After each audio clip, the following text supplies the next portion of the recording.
masyarakat Kota Tasikmalaya yang ada di jalur Simpang 5 Dr. Soekarjo Cimulu. Maaf, perjalanan Anda sedikit terganggu dengan kumpul-kumpulnya kami hari ini, di siang ini. Tidak lain bahwa kami hanya memberitahukan dan mengajak untuk bagaimana kita masing-masing sadar akan lingkungan sendiri. Jangan sampai pembiaran lingkungan, terutama sungai, itu akan terasa dampaknya beberapa tahun kemudian seperti Sungai Cimulu dan Cilose hari ini. Nah, salah satu penyebabnya adalah pertama, banyaknya wilayah-wilayah pegunungan yang hampir punah oleh pepohonan-pepohonan, penghijauan-penghijauan yang hilang karena ada galian. Yang kedua, banyaknya pembangunan marak di pinggir sungai yang tanpa izin pemerintah mereka mendirikan bangunan sehingga ada penyempitan lahan atau hilangnya sempadan harim di pinggir sungai. Nah, pada akhirnya ketika pembangunan ini dibiarkan, posisi hari ini yang jadi jelimet adalah antara rakyat, pemerintah, dan DPRD. Di satu sisi DPRD sebagai fungsi yang menangani urusan sungai, komisi-komisi yang menangani urusan sungai, hari ini relatif bungkam, relatif diam, dan bahkan tidak memberi solusi konstruktif kepada masyarakat, solusi membangun kepada masyarakat, bahwa seharusnya menurut hukum yang tegas, apapun resikonya, bangunan yang di pinggir sungai harus dibongkar. Tetapi karena ada pembiaran yang begitu lama, sehingga bangunan ini marak di mana-mana. Hari ini yang jadi korban adalah rakyat kecil yang berposisi tinggalnya di pinggir sungai. Untuk itu, kesadaran kepada masyarakat agar tidak membangun serampangan rumah-rumah atau bangunan-bangunan di pinggir sungai, karena dampaknya akan sangat terasa membahayakan bagi umum atau masyarakat. Bahwa begitu perlu, begitu wajib kita memelihara lingkungan. Sebab apa?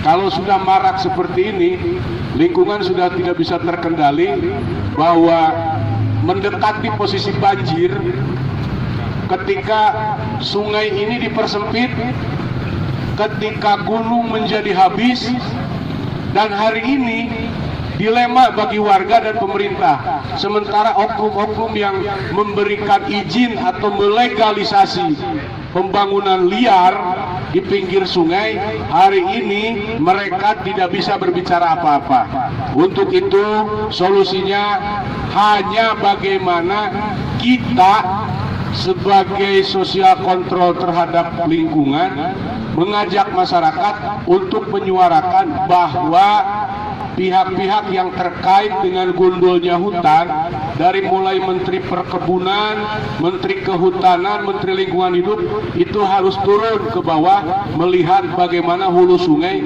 sudah habis, tidak ada lahan penghijauan. Terima kasih. Assalamualaikum warahmatullahi wabarakatuh. Ini Pak, bisa dijelaskan Pak untuk giat hari ini sebetulnya aksi apa ini Pak? Ya, aksi tindak lanjut dari yang kemarin, persoalan masalah memberikan pemberitahuan pemerintah terkait urusan bahaya banjir Sungai Cimulu Cilose. Nah, hanya untuk masalah tanggung jawab PSDA provinsi itu kemarin sudah diadakan dengan pertemuan dengan warga yang diwakili oleh Forum Panglayungan, di mana ini clear ada harapan baru ke warga bahwa Cimulu Cilose ini akan dikeruk pada bulan September oleh pemerintah Provinsi Jawa Barat melalui PSDA Provinsi Jabar, dan itu bagian dari janji Wakil Gubernur waktu survei ke sini. Nah, aksi hari ini ada keterkaitan yang sama, tetapi persoalannya berbeda. Nah, ketika kemarin kami diskusi dengan PSDA Provinsi Jabar, ada hal yang baru ditemukan dan baru disadari, ternyata sumber banjir itu ada di hulu, di mana hulu Ciloseh ini bermuara ke Galunggung. Sementara di satu sisi Galunggung ini sudah hampir punah oleh galian-galian yang sehingga menyebabkan air ini tidak bisa terkendali karena penghijauan sudah habis. Nah, kami berharap ini juga ada tanggapan baru dari Kementerian Lingkungan Hidup, terus Kehutanan, Perhutani, agar semua cek ke lokasi Gunung Galunggung, bagaimana rusaknya, terus apa dampaknya ke hilir, sehingga warga yang di hilir ini untuk hari ini masih was-was. Artinya begini, berapapun triliun anggaran yang dihabiskan dalam 1 tahun oleh pemerintah provinsi atau Kementerian PUPR, kalau hulunya tidak dibenahi, ini tetap percuma. Nah, tetapi untuk sementara waktu ini, ketika ada harapan baru dari PSDA Provinsi Jabar akan digeruk, minimal ada ketenangan buat warga. Artinya kita berterima kasih, Wakil Gubernur sudah tanggap bagaimana menenangkan warga secara psikologi, terus bagaimana mewujudkan janjinya merealisasikan untuk pengerukan Sungai Cimulut Ciloseh, itu kan. Nah, ini Pak, awalnya emang seperti apa di sini Pak, kedalaman sini? Gini, kedalaman ini banyak saksi ya. Ini kedalaman Cimulu itu kurang lebih dengan Ciloseh kurang lebih 3-5 meter. Nah, sekarang lumpurnya bukan lumpur loh, ini pasir. Sekarang itu kedalamannya hanya setengah meter ke perbatasan rumah warga. Coba lihat aja batasnya tuh. Ini pasir semua ya, lumpurnya sedikit tuh. Apalagi di Ciloseh. Artinya ini pasir, tidak mungkin pasir ini keluar dari tanah dengan sendirinya, tidak mungkin. Ini pasir limpahan dari Galunggung kan, itu. Ya mungkin untuk sekarang Pak, upaya apa yang akan dilakukan lagi oleh LSM Padi Pak? Padi tetap akan mengkritisi urusan sosial ya, terutama masalah lingkungan dan kemiskinan. Nah, untuk hari ini saya minta BBWS untuk datang ke warga, bagaimana diskusi dengan warga, kemudian bagaimana BBWS ini mencegah penambang-penambang yang ada di Galunggung yang tidak berpikir akibat tambangannya ini sehingga banjir datang ke hilir begitu besar. Jadi kita tunggu BBWS sama Menteri Lingkungan Hidup sama Menteri Kehutanan bagaimana mereka membangun sebuah solusi agar sungai ini tidak rusak dan gunung pun tidak cepat punah gitu kan.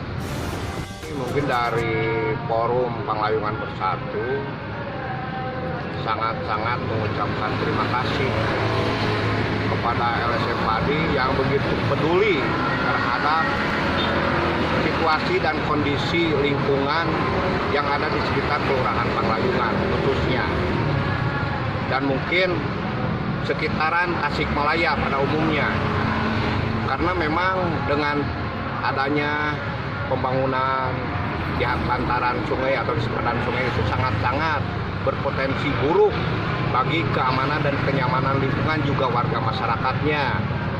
Nah, dengan munculnya kepedulian dari LSM Padi ini sangat-sangat diharapkan bukan hanya LSM Padi tapi seluruh lapisan masyarakat pun punya rasa peduli, karena kalau bukan kita, oleh siapa lingkungan ini akan dijaga? Karena apa? Terkait sungai ini itu kan kejadian alam. Alam bukan untuk ditaklukkan, tapi alam untuk dikendalikan. Alam itu untuk dipelihara. Nah, sekarang LSM Padi begitu peduli ikut memelihara tentang kenyamanan dan keamanan lingkungan pada sungai, terjadinya pendangkalan. Terlebih sekarang musim penghujan, gitu kan? Kita jangan menunggu bencana lah, tapi kita harus mencegah sebelum terjadinya bencana. Kalau sudah bencana, pemerintah pun akan lebih repot. Nah, kita tinggal menunggu akan seperti apa dan mau bagaimana jawaban dari pemerintah. Jangan sampai kami itu menunggu dan menunggu, yang akhirnya nanti muncul korban, terus akan lebih repot lagi dalam hal penanganannya. Ya, kali lagi saya ucapkan terima kasih buat LSM Padi. Dari Forum Panglayungan Bersatu sendiri Pak, langkah apa yang akan dilakukan kaitan ini Pak? Langkah pertama yang akan kami lakukan dari Forum Panglayungan, mungkin kemarin kita mengadakan aksi di sini dengan bersih-bersih sampahnya, karena tidak menutup kemungkinan sampah itu akan menimbulkan pendangkalan juga. Jadi sekarang kita tanpa anggaran dari pemerintah pun kita bergerak, tetap kita peduli untuk lingkungan, terlebih sungai yang berada di wilayah Kelurahan Panglayungan. Hari kemarin juga kita mengadakan gotong royong bersih-bersih sungai supaya tidak terjadi pendangkalan. Besok juga kita akan terjun lagi ke sungai, bukan para sungai saja yang menjadi prioritas kami, tapi seluruh yang berkaitan dengan sosial kemasyarakatan akan kami tangani sekemampuan kami, karena kami Forum Panglayungan lahir itu adalah untuk